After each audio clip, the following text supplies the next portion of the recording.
Isang mapagpalang araw po ng Sabado, January 30, 2021.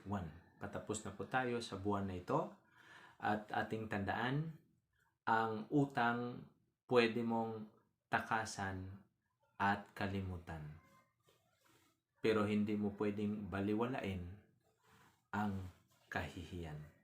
Shame corrodes the very part of us that believes we are capable of change.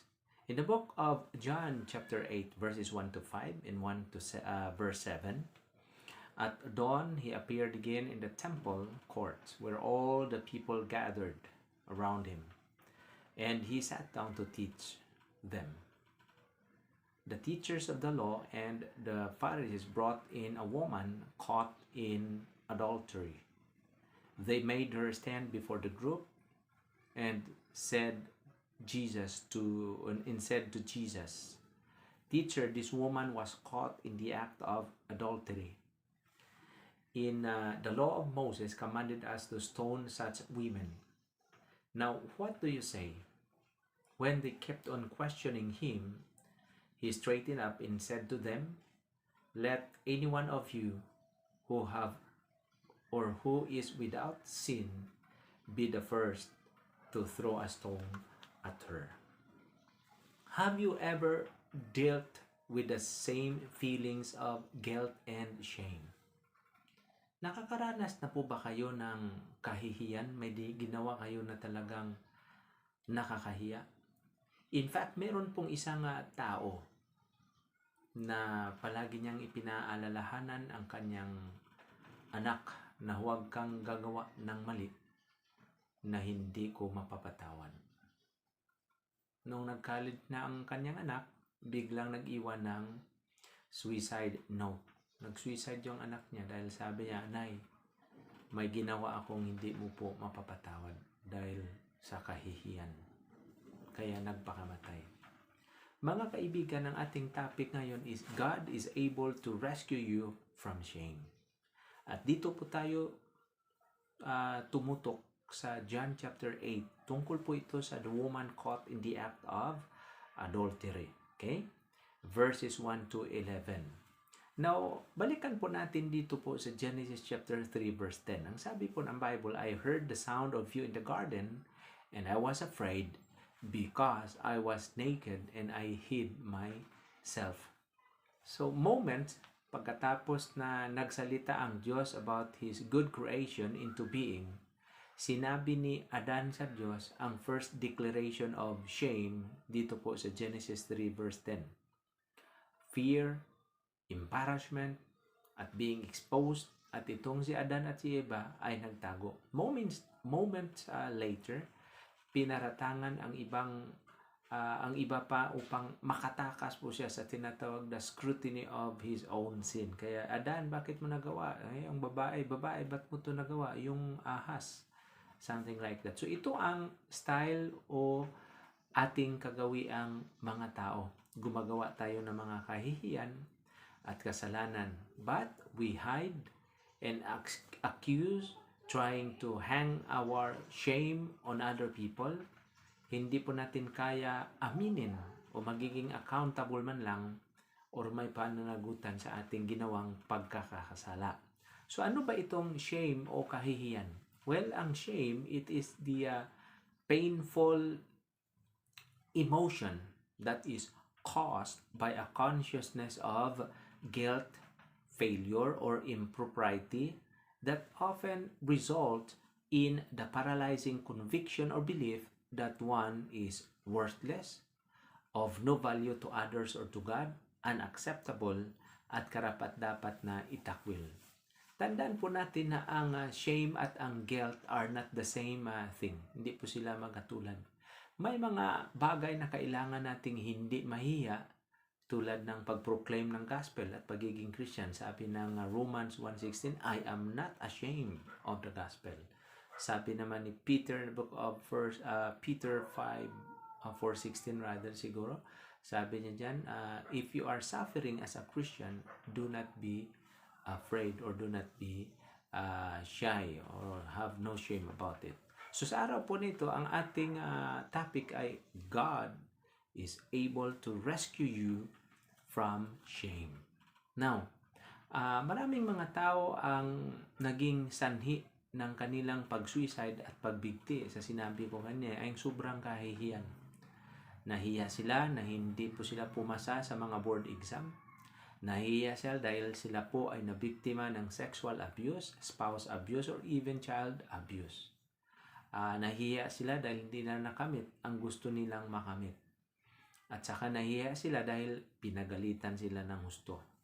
Nahihiya sila dahil meron silang nabuntis o sila po ay nabuntis ng taong di nila kilala. At kung ano-ano pa ang dahilan. So shame is a burden. Kaya po we need God to rescue us from the pain of shame. And God is able to rescue us from shame. Ito po ang itinuturo ng Book of John chapter 8. Ayon kay F.B. Meyer, isang theologian, it is a terrible thing for a sinner to fall into the hands of his fellow sinners. Totoo po ito. At ito ang nangyari sa babaeng caught in the act of adultery dyan po sa chapter 8 ng John. So ang focus po natin ngayon ay ang tungkol po sa story of Jesus and the woman taken in adultery. Alam po ninyo, napaka-popular po ang kwento ang kwentong ito kasi kahit yung mga bihira lang nagbabasa ng Bible, alam na alam nila ang kwento tungkol sa John chapter 8 that contains one of the most famous statements of Jesus. Nang sinabi niya, "Let him who is without sin cast the first stone." So ang story po of the woman caught in the adultery is one of the most powerful depictions of God's heart to meet man in the midst of sin and show grace. That is why God is able to rescue us from shame. So caught in the act of adultery, hindi ba ito nakakahiya? Experience na po ba kayo na mayroong nahuli? Tapos tinitilibize, tinatakpan nila yung mukha nila ng tuwalya o face towel o anuman na damit para hindi lang po sila makikita on national TV dahil po sa kakahiyan, nakatalak-tulakbong siya, no? Kapag ikaw po ay hinuli ng pulis publicly, sigurado po ako na mararamdaman mo ang tinatawag na shame. At ito po ay isang magnanakaw ng ating kaligayahan, ang shame. Diba? So ano po ang nagawa ninyo ng mga bagay na nakakahiya?